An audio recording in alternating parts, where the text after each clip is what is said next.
I'm Allison, and this is Nellie. And Nellie's growing up to be a pretty regular trail hound. Today, we're trying a new trail.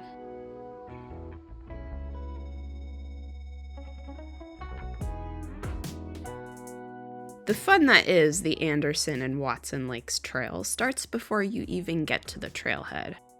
Just before you leave the pavement, you'll drive across the Baker Lake Dam. I came through here last night and stayed in my truck a few miles ahead of the trailhead, and I could hardly see a thing even with my floodlight on. So here's a view of the dam in the daylight and our way out. The road to the trailhead is more than manageable for me, if a little bumpy and narrow and steep for lower slung sedans during the summer, but apparently it gets slick in the rain. Trail reviews noted water running down the road when the rain gets heavy, and by the looks of things, I believe them. While there was a good amount of cars in the parking lot this fine day in August, I didn't see that many people while I was out, which tells me they spread out along some of the other lakes and trails nearby and are probably camping for the weekend.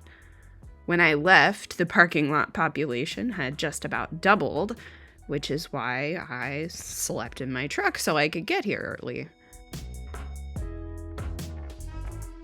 To see all the lakes, Anderson and both Lower and Upper Watson Lakes, is about a 6-mile round trip. They're nestled high above Baker Lake in the noisy Diabsud Wilderness, just south of the Mount Baker Wilderness and North Cascades National Park. In fact, you'll be seeing a lot of Mount Baker today. And you've already seen a lot of the North Cascades with me if you've been watching a while. Like the North Cascades, I also hear this hike is good for fall foliage, and it's been on my list for mushroom season for a few years now.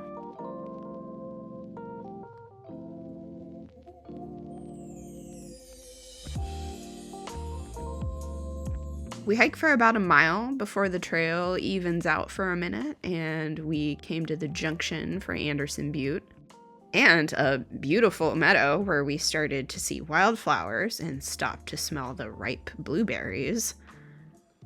Like, no kidding, if you just stand there on a hot day in the summer, you can smell the berries. It's amazing. But I imagine if you're here even earlier than I, you'll want to keep your head on a swivel to watch for the bears in the area who can also smell the sweets too. You can add another 1.5 miles at that junction to snag a great view of Mount Baker and Shuckson, but it's a steep 1.5 miles, and we're still working with short but growing legs, so we'll have to save this one for mushroom season too.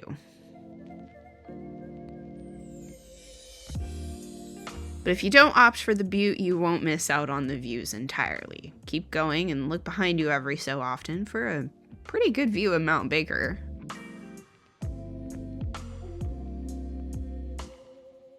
In about another 0.5 mile, you'll find another meadow and another junction. Today, we opted not to head right to Lower Anderson Lake, the smaller of the lakes, since it was like 85 degrees out already at 10-11 a.m., but there are campsites and a privy down there.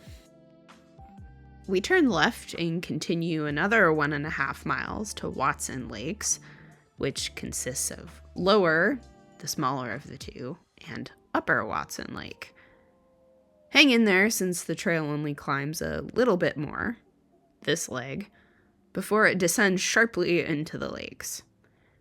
I try not to think about climbing back out of here later today and remember to look up occasionally and enjoy peekaboo views of the lakes on the way down.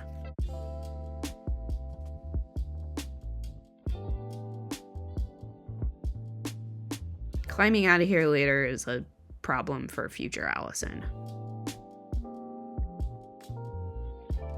Then I stopped and had some brunch at the first lake at an elevation of about 4,400 feet.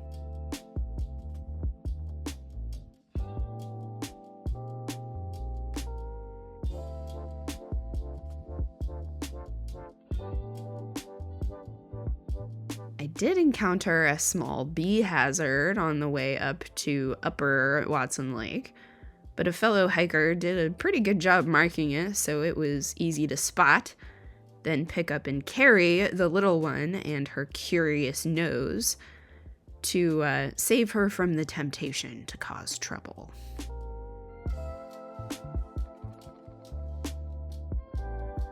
This trail seems pretty popular with families with kids. I saw a huge range of people using the trail today, with most folks camped in Upper Watson. That seems to be where everyone was at. It also seems like a good spot to take a dip if you arrived on a hot day like today, and an ideal destination for beginner backpackers. I would consider taking some of my beginner friends here. However, like I mentioned, this trail is one of those, due to its location in a lake basin, is uphill both ways. You'll clock about 1,100 feet of elevation gain today, which actually isn't all that bad for the North Cascades. So maybe I'll see you back here someday for mushroom season. Happy hiking.